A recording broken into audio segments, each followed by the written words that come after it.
Assalomu alaykum hurmatli aka-ukalar, do'stlar. Mana bugun biz xudo xolasa ko'prik ishlaridan boshladik. Do'stlar, bu ko'prik ishlarimiz ancha to'xtab qolgan edi ba'zi bir sabablarga ko'ra. Mana ariq obitini bo'lganmiz, mana bu bitni ham boshladik. Bu bitni ham bugun xudo xolasa 3-nimasi paxsasi ketyapti. Ish xudo xolasa bundan buyoq doim har kun ish bo'ladi.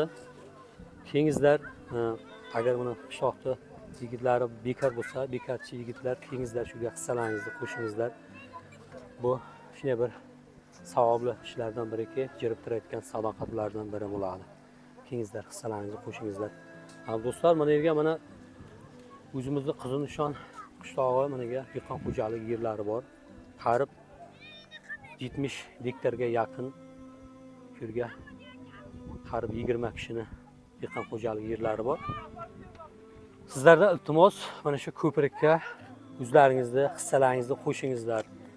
Mana shu yerga mana ko'prikni boshlaganmiz. Mana otaxon boshligi bo'yicha hozir bizga mana sement kerak, gravel kerak, armatur kerak. İşte boshlaganmiz, oxiriga yetkazaylik.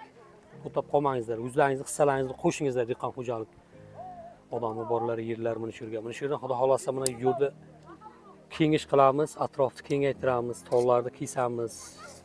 Yo'lda ham sal bir rishatkalarni nari qilib, yo'lda kengish qilib, shu yerdan katta mashina o'tadigan qilamiz.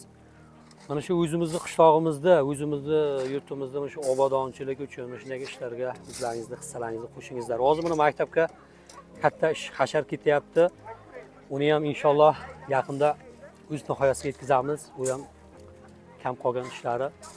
Tinqurma-tinqur qilib har bir sinflarda tinqurma-tinqur tinqurlar ishlarni bo'lgan. Ustalar hozir ishlayapti. Eshiklarni, derazalarni, oynalarni qo'yapti. Bu ish tugaydi. Ish tugagandan keyin xudo xolasa ko'chani asfalt qilishni boshlaymiz degan. Mana shu ko'prigimiz bor bizda. Mana shu o'zimizning qishlog'imizda manfaatiga, o'zimizning yurtimizning manfaatiga bo'ladigan ishlardan bir xayrli ishlardan biri bo'ladi. Do'stlar, mana ko'ringizlar o'zlaringiz mana shu uzbirda obitini bo'lganmiz. Mana bu obitini o'zi qarib yarmidan ziyodi bo'lgan. Xudo xolasa bugun buni qo'yib olamiz. Qo'yib bo'lgandan keyin yerda aplopkani buzib, yana istim qo'yib ketaveramiz. Mana yerda kengizlar.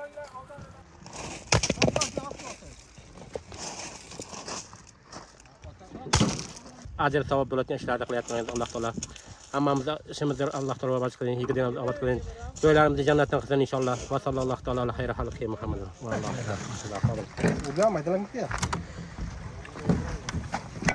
Assalomu alaykum. O'la hol yaxshimi? Zo'rmisiz? Alloh ishlaringizga rivoy bersin. Allohu akbar. Hammalaringiz yaxshimi? Ha, qiyomatgacha savob borib turar inshaalloh. Odamlar mana shu yerdan o'tsa savob, ayollar o'tadi. Hozirda pasaga dehqon xo'jaliklar bor. Assalomu alaykum barcha qishloqdoshlar. Ko'prigimizning ishi boshlandi yana. Ba'zi sabablarga ko'ra xeyli vaqt ishimiz to'xtab qoldi. Mana hozir u bitiga tushganmiz, mana ko'rib turibsizlar. Agar kimki xohish qilsa, mana kelib qo'ldan kelgancha yordam qilsin. Ajri Allohdan. Mana ishimiz yana bu bitdan ham qo'yilib, mana yarmi bitib qoldi o'zi. Davomini yana qo'yyaptik mana.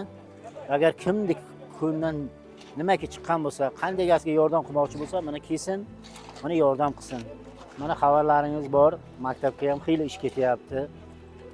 Bu ham qishlog'imizning obodchiligi, deksi, ko'rki, maktabdagi ishlar mana nihoyalab qoldi, xeyli ish bitgan. Mana maktabdagi ishlar ham kerak, ayni bizning xalqimiz uchun juda zarur. Lekin shu maktabdan bo'shagan bolalar bo'lsa, o'zimdekisi vaqtida ajratib, bu yerga kelib xizmat qilmoqchi bo'lsa, bu yerga ham kelib qo'ldan kelgancha yordam qilaversin.